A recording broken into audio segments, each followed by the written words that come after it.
Bonjour à tous, je vous retrouve avec plaisir pour cette nouvelle vidéo. Nous sommes jeudi 5 mai 2022. C'est la première vidéo après avoir posté les fameuses séquences de reprogrammation de votre cerveau. Alors aujourd'hui, je vais vous parler de physique quantique, de un peu comment ça fonctionne au niveau scientifique, tout ce qu'on est en train de mettre en place. Avant ça, premier point. Je suis touchée par vos marques de gratitude, vos remerciements au niveau des séquences. Je voudrais vous faire part de ma frustration. Je vous ai offert tout ça gratuitement, mais j'avais quand même une demande claire qui était d'avoir des retours de votre part. Et j'ai été surprise et frustrée du peu de retours que j'ai obtenus. Et j'ai même dû redemander pour les gens qui me remerciaient. Alors, comment ça s'est passé? C'est vraiment important pour moi, ces informations. Si vous pouvez me tenir informée de votre évolution, je vous en serais reconnaissante. Et ça m'apporterait beaucoup. Parce que c'est aussi en fonction des conséquences de mes actes, des informations que vous me retournez, que je peux, moi, continuer ou pas dans cette voie. Si je n'ai aucun retour, si j'ai l'impression que ça n'a aucun impact, je vais arrêter tout ça. Vous imaginez. D'ailleurs, j'ai failli, comme je n'avais pas de retour, honnêtement, j'ai failli arrêter, supprimer toutes les vidéos parce que ça ne servait à rien. Donc, comprenez que si vous voulez, c'est pas un chantage que je vous fais, mais c'est juste, voilà, acte, cause, conséquence, effet. Donc, si ça vous apporte, communiquez, expliquez-moi ce qui se passe, que je vois, est-ce que je transforme, est-ce que je la laisse telle quelle, est-ce que dans 3 semaines il faut passer à un autre programme, etc., etc. Ok? Ça c'est le premier point. Deuxième point, j'ai une demande à vous faire, qui est, si vous voulez, vous me dites souvent, mais c'est intéressant ce que vous dites, c'est dommage qu'il n'y ait pas plus de gens qui regardent ces vidéos. Vous pouvez contribuer à cela, effectivement en parlant, mais aussi en laissant des commentaires, parce que YouTube choisit de proposer des vidéos par rapport au nombre de vues et au nombre de commentaires. Donc j'ai une demande, clairement.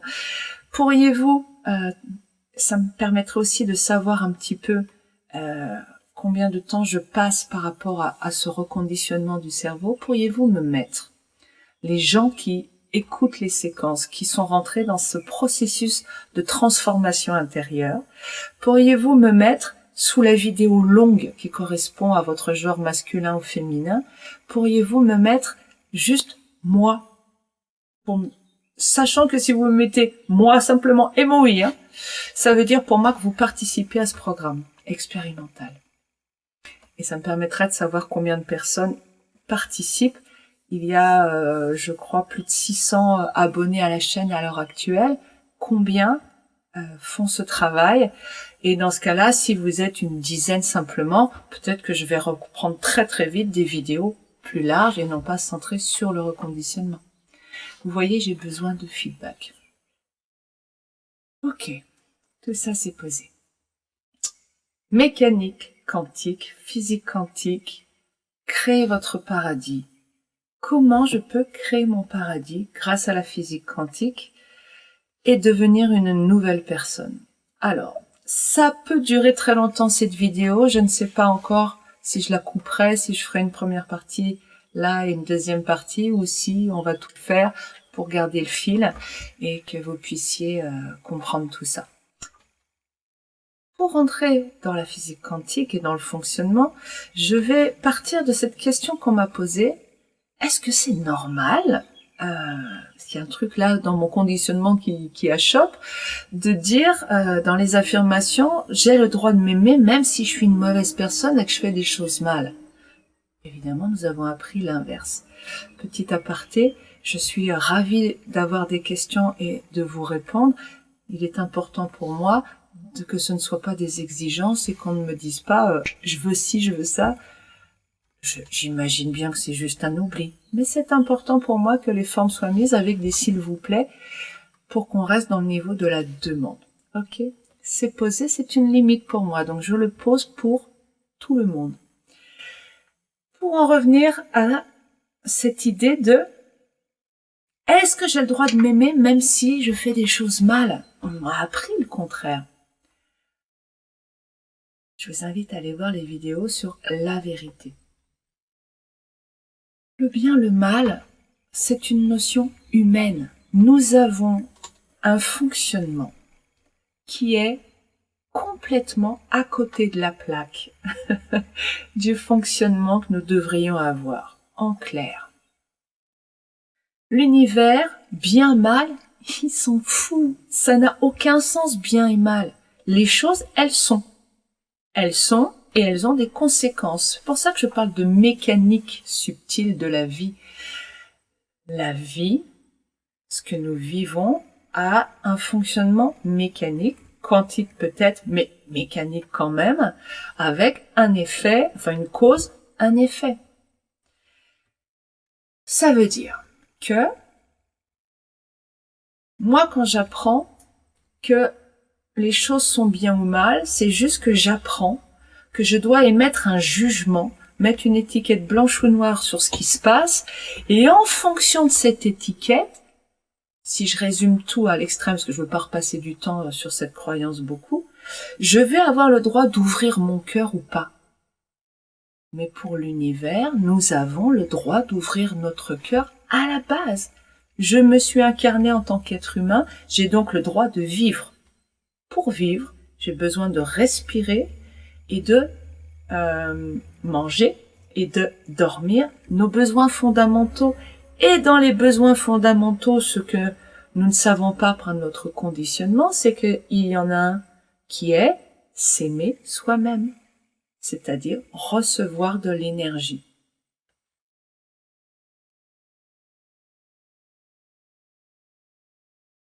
Est-ce que j'ai le droit de recevoir de l'énergie même si j'ai un jugement négatif? Jugement négatif, bien sûr, puisque nous sommes nés. C'est l'équivalent. On est né, on a donc le droit de respirer, de manger, de boire, etc. Personne, ça viendrait à l'esprit de personne de dire, non, toi, t'as pas le droit. Tu dois mourir. Mais c'est pourtant ce qu'on apprend. Dernier point là-dessus, pour faire bref encore, le bien, le mal, la Terre.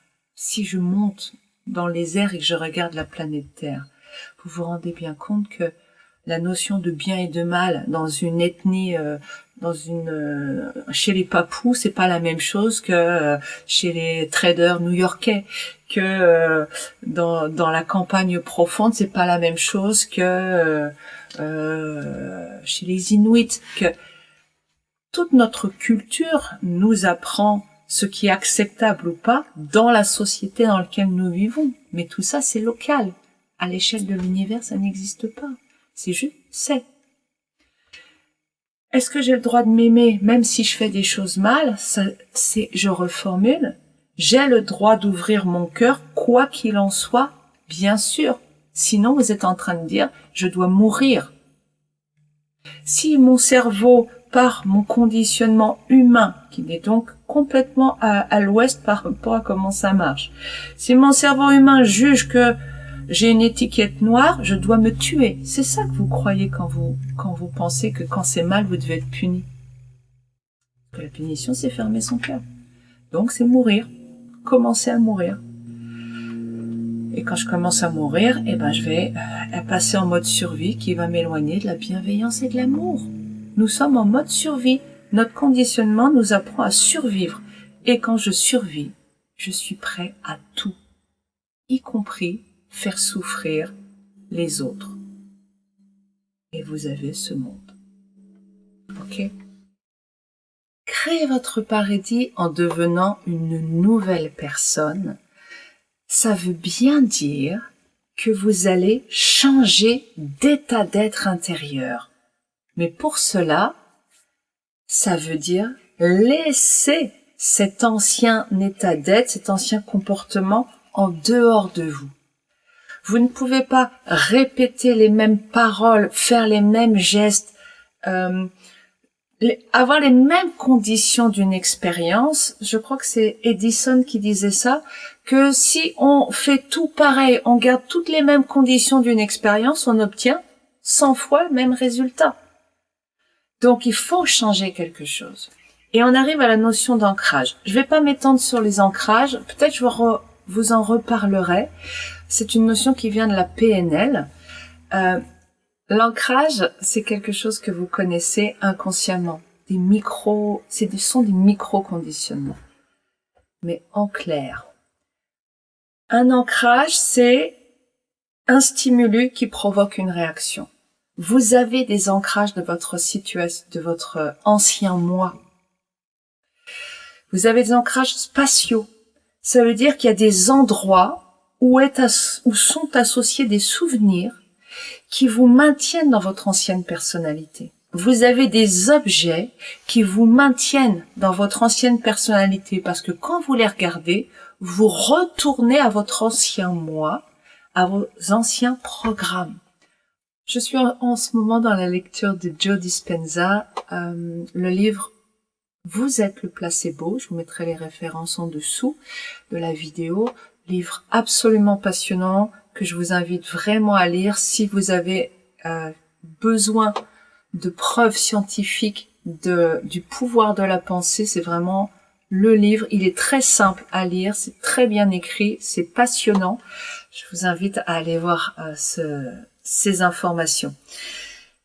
L'ancrage, et Joe Dispenza donne un exemple, si vous avez des anciens schémas de culpabilité, si dans votre programme départ, voilà, vous vous sentez coupable, vous avez un ancrage chez une personne en particulier.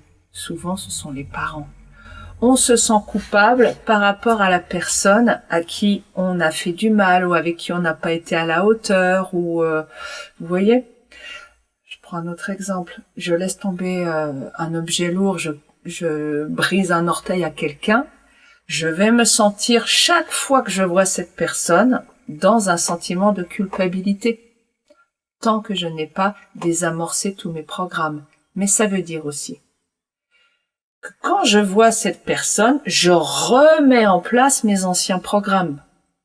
Pendant le temps de la transformation, tant que j'ai pas créé mes nouveaux autoroutes neuronaux sur tout va bien, je suis merveilleuse, etc., j'ai le droit à l'erreur, je repartirai. Ça veut dire en clair que si vous voulez vous aider à devenir cette nouvelle personne avec les répétitions que vous êtes en train de mettre en place, vous êtes en train de changer, vous devez éviter ces ancrages. Évitez les gens qui vous remettent dans vos anciennes émotions. En clair, et c'est aussi ce que dit Bruce Lipton. Une cellule, au niveau cellulaire, une cellule est conditionnée par son environnement.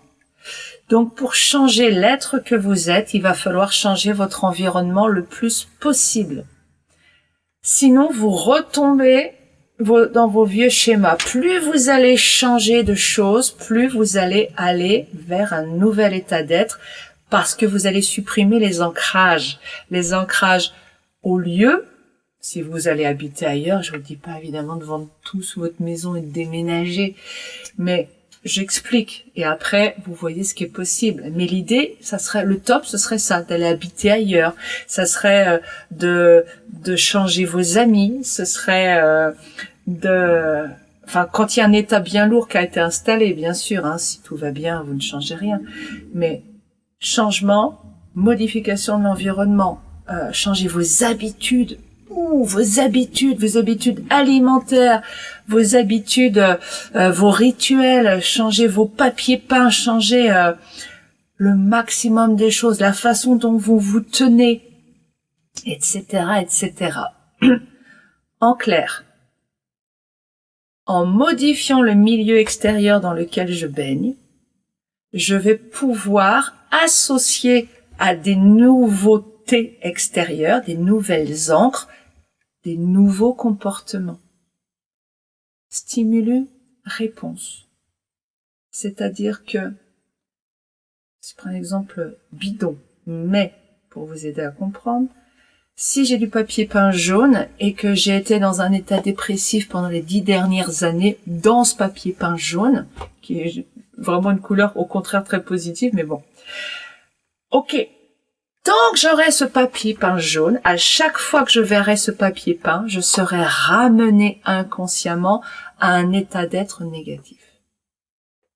Si je change mon papier peint, hop, de couleur, je vais pouvoir supprimer une des encres qui me maintient dans mon état d'être antérieur négatif. Il y a des gens qui sont des encres, il y a des lieux qui sont des encres. Par exemple, la chambre de l'enfant qui est parti. Si voilà, j'ai un sentiment de perte, de deuil, de choses comme ça, évidemment que chaque fois que je passe devant cette chambre, oh, c'est une encre. Donc, j'en fais autre chose de cette chambre, ou j'arrête de passer devant, je la supprime de ma vie, il faut que je transforme ça.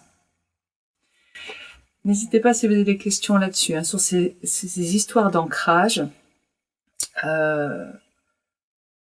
J'espère que vous comprenez globalement le fonctionnement, et il y a évidemment les situations qui nous servent d'ancrage. Une fois que j'ai vécu une situation, une fois ça commence à s'imprimer, deux fois, notre cerveau, notre ego, paf, se sert de ça pour faire un ancrage négatif, bien sûr, c'est comme ça que nous créons 99% de notre souffrance, ancrage négatif. J'ai vécu ça, c'est dur, ça sera dur toute ma vie. Paf. Et donc, chaque fois que l'environnement me représente la même chose, donc à chaque fois que l'environnement est identique, le programme revient et je suis mal. Tant que je n'ai pas créé mon nouvelle autoroute neuronale, tant que mes nouveaux programmes n'ont pas pris de force suffisante sur les anciens. Évidemment, ces autoroutes, c'est pas je fais ça 3 semaines et après, c'est bon pour la vie. Malheureusement, il faut les répéter. Ça veut pas dire que je fais du lavage de cerveau en permanence tout le reste de ma vie, mais régulièrement, faut réactiver tout ça pour que ça reste un autoroute neuronale, voyez? Et pas que je commence là et que je retourne petit à petit, insidieusement, sans m'en rendre compte, sur mes anciens schémas. Ok. Ce qui m'amène à un autre point, le 5e point, l'état émotionnel. Joe Dispenza insiste beaucoup sur l'état émotionnel, sur le fait que nous devons être dans un état d'émotion puissante. Évidemment, le but pour se créer un paradis, c'est que cet état émotionnel puissant soit positif. Je vais vous expliquer au niveau quantique pourquoi. Mais là, juste, quand je commence à répéter mes affirmations, si je les répète sans émotion, mécaniquement, ça sera beaucoup moins puissant et efficace que si je les répète avec une grande joie, une anticipation joyeuse, une immense gratitude. Parce que l'émotion, et c'est aussi ce que dit Greg Braden, l'émotion, c'est l'énergie. Notre cœur est un centre d'énergie. On appelle le fait que le cœur puisse envoyer une onde électromagnétique puissante, on appelle ça l'effet Taurus. Quand vous regardez Iron Man par exemple, cette notion-là, ce centre d'énergie ici, c'est pas un hasard s'ils ont pensé à ça, si Stanley a inventé ça, c'est pas un hasard. Réellement, il y a un centre d'énergie qui envoie. C'est notre signature électromagnétique est envoyée par le cœur. C'est donc par l'émotion la plus positive qu'il soit que je vais avoir la plus grande puissance énergétique. Pourquoi et comment tout ça, ça fonctionne? Le matériel, c'est ce que l'on voit, le matériel. Bah oui, c'est quand même un peu barré, ces histoires de je pense et les choses arrivent. Enfin, dans la réalité, Voilà, c'est du dur. C'est du dur, oui et non. Alors, pourquoi c'est du dur, oui et non? J'en ai déjà parlé dans une vidéo. Ça a été mon questionnement quand j'avais une dizaine d'années. Ma sœur m'a dit ça un jour, qui est beaucoup plus âgée que moi et qui était en terminale C à l'époque. Elle me parlait de cette notion très intéressante et après, c'est resté vraiment comme une ouverture pour moi, du fait que mathématiquement, deux objets ne se touchent jamais. On tend vers l'infini, mais ça ne se touche jamais. En clair, votre main approche de votre autre main, vous la touchez. Vous avez l'impression de la toucher. Mais mathématiquement, ça tend vers l'infini, c'est à 10 cm, à 1 cm, à 0,1, à 0,01, à 0,000001, à 0, des millions de zéros et un 1, ça ne touche pas. Au niveau physique, est-ce que les atomes se touchent? Ben, les atomes, ils sont composés à 99,99999999% de vide. Ce qui veut dire que quand vous avez l'impression de toucher, en réalité, c'est du vide qui rencontre du vide. Qu'est-ce que la matière? Je répondrai à cette question la semaine prochaine. Je vais m'arrêter là pour aujourd'hui pour pas faire une vidéo trop longue. N'hésitez pas si vous avez des questions parce que le sujet est assez dense. Et je vous dis à la semaine prochaine avec joie. N'oubliez pas, sous les vidéos longues, séquences longues, moi, ça veut dire je participe au programme. Et puis, voilà, des retours, d'informations. Merci beaucoup et je vous dis à la semaine prochaine. Au revoir.